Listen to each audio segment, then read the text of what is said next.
አርእስተ ዜና የህልውና ትግሉ ላይ እንቅፋት ለመፍጠር የሃይማኖት አጀንዳ የሚመዙ አካላት ከጥላቶቻችን እኩል የምናያቸውና የምንፋረዳቸው ጥላቶቻችን ናቸው ሲል ፋኖ ሀፍታሙ ኢየሱፍ ተናገረ። አርበኛው ከቢቡኝ ወረዳ ነዋሪዎች ጋር ባደረገው ህዝባዊ ውይይት በአማራ ህዝብ ላይ የተደቀነው አደጋም ሃይማኖትና ጎጥ የሚለይ አይደለም፣ አማራ የሆነ ሁሉ በመኖርና ባለመኖር መካከል ላይ ይገኛል። ስለሆነም ሙስሊም ክርስቲያን ሳንል በተባበረ ክንድ ህልውናችንን እናስከብር ይገባል ሲል አጽንኦት ሰጥቶ ተናግሯል። መረጃውን በቪዲዮ አስደግፈን ይዘናል። በርካታ መስጊዶችም ተቃጥለዋል፣ ዑለማዎች ታርደዋል። ምንም የማያውቁ ወጣቶችን ምላሳቸውን ቆርጠው ብልታቸውን ቆርጠው ገለዋቸው ነው። ስለዚህ ሁላችሁም ተጠቂ ናችሁ። ሙስሊም በመሆን ክርስቲያን በመሆን አይደለም፣ አማራ የሆነ ሁሉ እየታረደ እየጠፋ ነው ያለው። እኛ ብንሞት እኛ ብንሰዋ ለዓላማ ነው ወጠናል፣ ገጥመናል። የጀግና ሞት ነው የምንሞት። ምንም የማያውቀው ምስኪኑን ግን ከቤቱ እያወጡ እየረሸኑት ነው ያለው። እስከ መቼ ነው ዝም የምትሉት? አሩሲ ላይ በዚህ ሁለት ሳምንት ባለሞት በሁለት ቀን ብቻ ከ46 በላይ ክርስቲያኖች ላይ ታረዱ። እነሱ የናንተ ልጆች አይደሉ? የኛ ልጆች አይደሉ? በሌላኛው መረጃችን የአገዛዝ ወታደሮች በራያ ቆቦ ከተማ በየህንጻው ጣሪያ ላይ ባጠመዱት የቡድን መሳሪያ ተኩስ በመክፈት ንጹሃንን መግደላቸው ተሰምቷል። ዮሐንስ አራጋው የተባለ በ20ዎቹ ዕድሜ መጀመሪያ ላይ የሚገኝ ታዳጊ ወጣት በከተማዋ ሰናይ ህንጻ ላይ በተጠመደ መሳሪያ በተኛበት ተመቶ ህይወቱ አልፏል። የአገዛዝ ወታደሮች በከተማዋ ከሰናይ ህንጻ ጣሪያ በተጨማሪ አረፋይነ ህንጻ፣ የንግድ ባንክ ሆርማት ቅርንጫፍ የሚገኝበት ህንጻ፣ የከንቲባ ጽህፈት ቤት ህንጻ እንዲሁም ደግሞ የወረዳው ካድሬዎች የሚያድሩበት አየህ ወይንም ዳውንታውን ህንጻና የሌሎች ህንጻ ጣሪያዎች ላይ ድሽቃ፣ ብሬንና ስናይፐር በማጥመድ የከተማዋ ነዋሪዎችን እየገደሉ መሆኑ ታውቋል። መረጃውን በዝርዝር አጠናቅረን ይዘነዋል። በኢትዮጵያ ኦርቶዶክስ ተዋሕዶ ቤተክርስቲያን የሆሮ ጉድሩ ወለጋ ዞን ሀገረ ስብከት ዋና ስራ አስኪያጅና የሀገረ ስብከቱ ሌላኛው አመራር በኦነግ ሸኔ ታጣቂዎች መገደላቸው ተሰምቷል። የሀገረ ስብከቱ አመራሮች የህዳር ጽዮን ማርያም ንግስ በዓል አክብረው ሲመለሱ ታግተው የነበረ ሲሆን ከቀናት እገታ በኋላ አስከሬናቸው ለቤተሰቦቻቸው መላኩ ነው የተነገረው። መረጃውን በዝርዝር አጠናቅረነዋል። በሌላኛው መረጃችን በራያና በላስታ ግንባር አገዛዙ ዛሬም የጦር ጀት ቅኝት እያደረገ መሆኑ ታውቋል። የጦር ጀት ቅኝቱ ከቀናት በፊት ጀምሮ እየተካሄደ ሲሆን በተለይ ደግሞ ጨለማን ተገን በማድረግ ነው የጦር ጀቱ በቀጠናው ቅኝት የሚያደርገው ተብሏል። መረጃውን በዝርዝር አጠናቅረነዋል። ሰላም ጤና ይስጥልኝ የተከበራችሁ የመረብ ሚዲያ ቤተሰቦች እንደምን አረፈዳችሁ፣ እንደምን ዋላችሁ። ከመረብ ሚዲያም የዛሬ ታህሳስ 5 2018 ዓ.ም የእኩለ ቀን አጫጭር መረጃዎችን አጠናቅረን ይዘን ቀርበናል። መረጃዎቻችን ለብዙዎች ተደራሽ እንዲሆኑ ቻናሉን ላይክ፣ ሰብስክራይብ እንዲሁም ሼር ማድረጋችሁን እንዳትዘነጉ። አብራችሁን ቆዩ።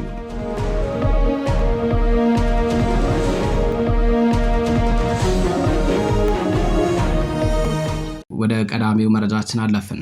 የአገዛዙ ወታደሮች በራያ ቆቦ ከተማ በየህንጻው ጣሪያ ላይ ባጠመዱት የቡድን መሳሪያ ተኩስ በመክፈት ንጹሃንን መግደላቸው ታወቀም። ዮሐንስ አራጋው የተባለ በ20ዎቹ ዕድሜ መጀመሪያ ላይ የሚገኝ ታዳጊ ወጣት በከተማዋ ሰናይ ህንጻ ላይ በተጠመደ መሳሪያ ተመቶ ህይወቱ አልፏል። የራያ ቆቦ ወረዳ መቀመጫ በሆነችው በቆቦ ከተማ ውስጥ የአገዛዙ ወታደሮች በንጹሃኖች ላይ የሚፈጽሙት ግድያና ደብደባ ከቀን ወደ ቀን እየተባባሰ መጥቷል። ወታደሮቹ በከተማዋ በሚገኙ ህንጻ ጣሪያዎች ላይ ዲሽቃ፣ ብሬንና ስናይፐር በማጥመድ የዘፈቀደ ተኩስ በመክፈት ንጹሃኖችን እየገደሉ መሆኑን ነው መረብ ሚዲያ ለማረጋገጥ የቻለው።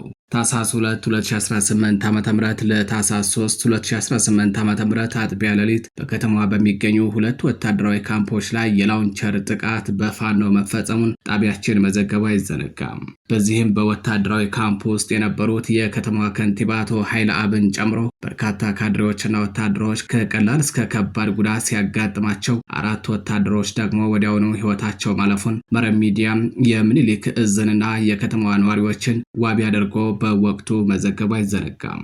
ካድሬዎቹ የፋኖን ጥቃት በመፍራት በመኖሪያ ቤታቸው ማደር ያቆሙ ሲሆን ጥበቃ እየተደረገላቸው ውሎና አዳራቸው በየወታደራዊ ካምፖቹ ነው። በዚህም ነው የከተማዋ ከንቲባን ጨምሮ ሌሎች ካድሬዎች የጥቃቱ ሰለባ የሆኑት። ከንቲባ አቶ ኃይለ አብ የአርፒጂ ቅንቡላ ያረፈበት ፍርስራሽ ከመታው ውጭ ሌላ ጉዳት አላጋጠመውም የተባለ ሲሆን ቀሪዎቹ ግን የቅንቡላው ፍንጥርጣሪ ቆራርጦ ጥሏቸዋል ነው የተባለው። በሁለቱ ወታደራዊ ካምፖች ላይ የተፈጸመውን የአርፒጂ ወይንም የላውንቸር ጥቃትን ተከትሎ በከተማ በሚገኙ ህንፃ ጣሪያዎች ላይ የተጠመዱ የቡድን መሳሪያዎች እስከ ንጋት ድረስ የከተማ ነዋሪዎችን ሲደበድቡ አርፍደዋል። ወታደሮቹ ከህንፃው ጣሪያ ላይ ሆነው አውቶማቲክ በመክፈት የነዋሪዎችን መኖሪያ ቤት ሲደበድቡ ነበር ነው ያሉት መረብ ሚዲያ ያነጋገራቸው አንድ የከተማ ነዋሪ። በዚህም ወታደሮቹ አጥቢያ ሌሊቱን በከፈቱት የዘፈቀደ ተኩስ ዮሐንስ አራጋው የተባለ በ20ዎቹ ዕድሜ መጀመሪያ ላይ የሚገኝ ታዳጊ ወጣት በመኖሪያ ቤቱ በተኛበት በመስኮት ሰብሮ በገባ የብሬን ጥይት ደረቱ ላይ ተመቶ ህይወቱ ማለፉን ነው መረብ ሚዲያ ለማረጋገጥ የቻለው። ወጣቱ የተገደለው በከተማዋ ሰናይ ተብሎ በሚጠራው ህንፃ ጣሪያ ላይ የአገዛዙ ወታደሮች ባጠመዱት የቡድን መሳሪያ መሆኑንም ነው ጣቢያችን ያነጋገራቸው የከተማ ነዋሪዎች የገለጹት። መሳሪያው ተጣምዶ ሲተኮስበት የነበረው ሰናይ ህንፃና ታዳጊ ወጣቱን የገደለው ጥይት ሰብሮ የገባበት መስኮት ትይዩ ነው የሚሉት መረብ ሚዲያ ያነጋገራቸው የከተማ ነዋሪዎች በዚህም ልጁ የተገደለው ሰናይ ህንፃ ላይ በተጠመደ የብሬን ጥይት መሆኑን ለማረጋገጥ ችለናል ብለዋል። ጣቢያችን ያነጋገራቸው ሌላኛው ነዋሪ ደግሞ የፋኖ አባላቱ በሁለት ወታደራዊ ካምፖች ላይ የአርፒጂ ጥቃት ከፈጸሙ በኋላ ወዲያውኑ አካባቢውን ለቀው ሄደዋል። ይህ የሆነው እኩለ ሌሊት 6 ሰዓት ገደማ ላይ ነው። ነገር ግን ያገዛዙ ወታደሮች በየህንፃው ጣሪያ ላይ ባጠመዱት መሳሪያ እስከ ንጋት ድረስ የውር ድንብራቸውን በመተኮስ መኖሪያ ቤታችንን ሲደበድቡ አርፍደዋል ሲሉ ቃል በቃል ተናግረዋል። ታህሳስ 2 2018 ዓ.ም ለታህሳስ 3 አጥቢያ ሌሊት 9 ሰዓት ገደማ ላይ በመስኮት በኩል ሰብሮ በገባ ተባራሪ ጥይት ተመቶ ህይወቱ ያለፈው ዮሐንስ አራጋው የ12ኛ ክፍል ተማሪ ነበር።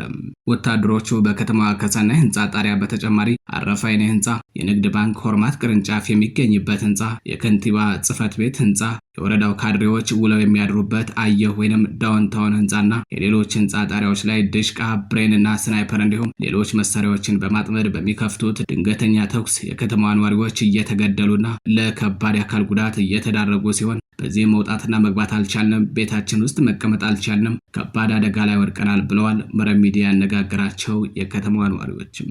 በተያያዘ የንጹሃን ግድያ ዜና የሆሮ ጉድሩ ወለጋ ሀገረ ስብከት ዋና ስራ አስኪያጅ በኦነግ ሸኔ ታጣቂዎች መገደላቸው ተሰምቷል።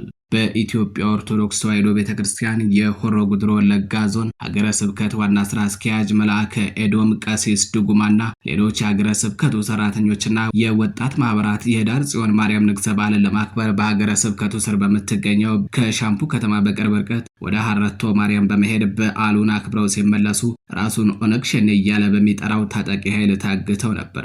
እገታው የተፈጸመባቸው ህዳር 21 2018 ዓ.ም አመሻሽ ንግሰ በዓሉን አክብረው የዞን መቀመጫ ወደ ሆነችው ሻምፑ ከተማ ሲመለሱ ነው። ከታገቱት መካከል የወጣት ማህበራት አባላቱና ሌሎች የወረዳው ቤተ ክህነት ሰራተኞች ሲለቀቁ፣ ነገር ግን የሀገረ ስብከቱ ዋና ስራ አስኪያጅ መልአከ ኤዶም ቀሲስ ድጉማና ሌላኛው የሀገረ ስብከቱ አመራር የሆኑት ቀሲስ ደሳለኝ ነሞምሳ ተገድለው አስከሬናቸው ለቤተሰቦቻቸው መላኩን የመረብ ሚዲያ ምንጮች ገልጸዋል። ወደ ሌላኛው መረጃችን አለፈን።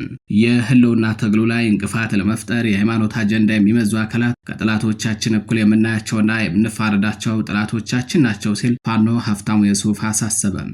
አርበኛው ከቢቡኝ ወረዳ ነዋሪዎች ጋር ባደረገው ህዝባዊ ውይይት በአማራ ህዝብ ላይ የተደቀነው አደጋ ሃይማኖትና ጎጥ የሚለይ አይደለም፣ አማራ የሆነ ሁሉ በመኖርና ባለመኖር መካከል ላይ ይገኛል። ስለሆነም ሙስሊም ክርስቲያን ሳንል በተባበረ ክንድ ህልውናችንን ልናስከብር ይገባል ሲልም ተናግረዋል። በአማራ ፋኖ ብሔራዊ ኃይል ምዕራብ አማራ ቀጠና አጼ ቴዎድሮስ 201ኛ ኮር ከቢቡኝ ወረዳ ነዋሪዎች ጋር ህዝባዊ ውይይት ማካሄዱ ታውቋል። በውይይቱ የተገኘው የኮሩ ህዝብ ግንኙነት ክፍል ኃላፊ ፋኖ ሀፍታሙ የሱፍ ከማህበረሰቡ ለተነሱ ጥያቄዎች ምላሽ የሰጠ ሲሆን በተለይ ደግሞ በቀጣይና አሁናዊ የትግሉ አቅጣጫዎች ላይ ማብራሪያ ሰጥተዋል። የ201ኛ ኮር ህዝብ ግንኙነት ክፍል ኃላፊ የሆነው ፋኖ ሀፍታሙ የሱፍ ከህዝቡ ጋር በነበረው ቆይታ የተናገረውን በቪዲዮ ተከታትለን እንመለስም። በርካታ መስጊዶችም ተቃጥለዋል፣ ዑለማዎች ታርደዋል። ምንም የማያውቁ ወጣቶችን ምላሳቸውን ቆርጠው ብልታቸውን ቆርጠው ገለዋቸው ነው። ስለዚህ ሁላችሁም ተጠቂ ናችሁ። ሙስሊም በመሆን ክርስቲያን በመሆን አይደለም፣ አማራ የሆነ ሁሉ እየታረደ እየጠፋ ነው ያለው። እስከ መቼ ነው ዝም የምትሉት? አሩሲ ላይ በዚህ ሁለት ሳምንት ባለሞት በሁለት ቀን ብቻ ከ46 በላይ ክርስቲያኖች ነው የታረዱት። እነሱ የናንተ ልጆች አይደሉ? የኛ ልጆች አይደሉ? እኛ ብንሞት እኛ ብንሰዋ ለዓላማ ነው ወጠናል፣ ገጥመናል።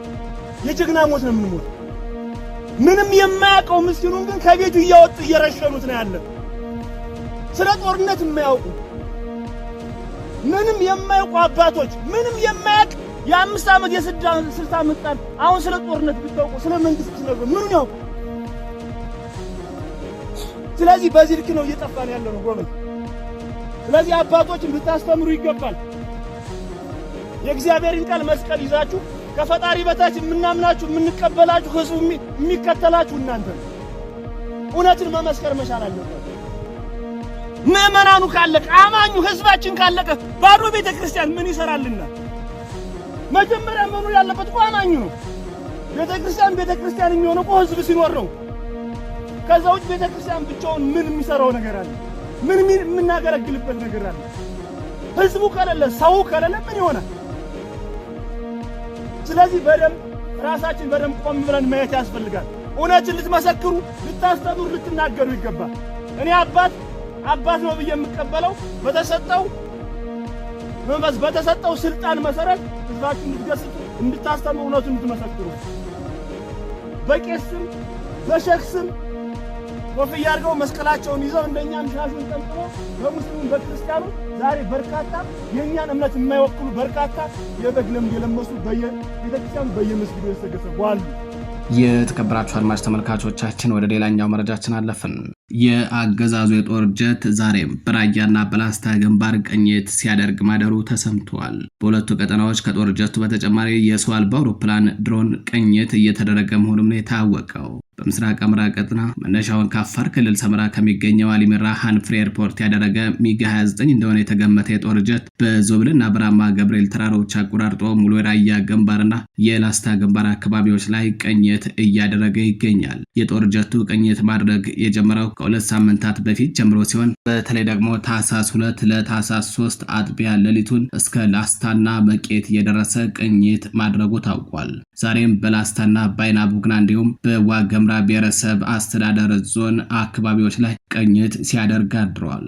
መነሻውን ከሰመራ ያደረገው ተዋጊ አውሮፕላኑ አጥቢያ ሌሊቱን በዞብልና በራማ ተራሮች አቆራርጦ ከተኩለሽ ዙሪያ እስከ ገደባ፣ ከወንዳች እስከ አባዊ ጋሪያ፣ ከአዲስ ቅኝ እስከ ጎለሻ፣ ከአሳ መምቻ እስከ ጠበለት፣ ከበዋ ሚካኤል እስከ ንጉስ ጋሊያቦ፣ ከጮቢ በር እስከ ሆርማት፣ ከቀበለ ተክለ ሃይማኖት እስከ ጠበለት፣ ከአረፋ ጊዮርጊስ እስከ አርበት፣ ከዲኖስ ካማያም፣ ከቀዩ ጋራ እስከ ድቢ፣ ከጎብዬ ተራሮች እስከ ገደመዩ ድረስ ቅኝት ሲያደርግ አድረዋል። ተመሳሳይ ይኸው ሚግ 29 የጦር ጀት በወንዳችና በግዳን እንዲሁም በአቡነ ዮሴፍ ተራራና በእንጃፋት በኩል አቆራርጦ እስከ ላሊበላና አይና ቡግና ምላሽ እንዲሁም በዋገምራ ብሔረሰብ አስተዳደርና እስከ መቄት የደረሰ ቅኝት ሲያደርግ አድሯል። የጦር ጀቱ ጨለማን ተገን በማድረግ በራያ ግንባር ቅኝት ማድረግ ከጀመረ የሰነበተ መሆኑን ጣቢያችን ከዚህ ቀደም በሰራው ዘገባ ማመላከቱ የሚታወስ ሲሆን አሁን ደግሞ አድማሱን በማስፋት እስከ ላሊበላና መቄት እንዲሁም ዋገምራ ድረስ ቅኝት እያደረገ ነው። አገዛዙ በርከት ያለ ሰዎች ስብስብ ካገኘ ጥቃት ከመፈጸም ወደ ኋላ እንደማይል ከዚህ ቀደም ከፈጸማቸው ጥቃቶች ያሳየ ሲሆን ስለሆነ ማህበረሰቡ እንደ ገበያና የሃይማኖት ስፍራዎች እንዲሁም መሰል መሰባሰቢያ ስፍራዎች ላይ ልዩ ጥንቃቄ እንዲያደርግ መረጃውን ላልሰሙት አሰሙ። የተከበራችሁ የመረብ ሚዲያ ቤተሰቦች ለዛሬ ታህሳስ 5 2018 ዓ.ም ይዘናቸው የነበሩት የእኩለ ቀን አጫጭር መረጃዎቻችን እነዚህን ይመስላሉ። መረጃዎቻችን ለብዙዎች ተደራሽ እንዲሆኑ ቻናሉን ላይክ፣ ሰብስክራይብ እንዲሁም ሼር ማድረጋችሁን እንዳዘነጉ ቸር ቆዩ።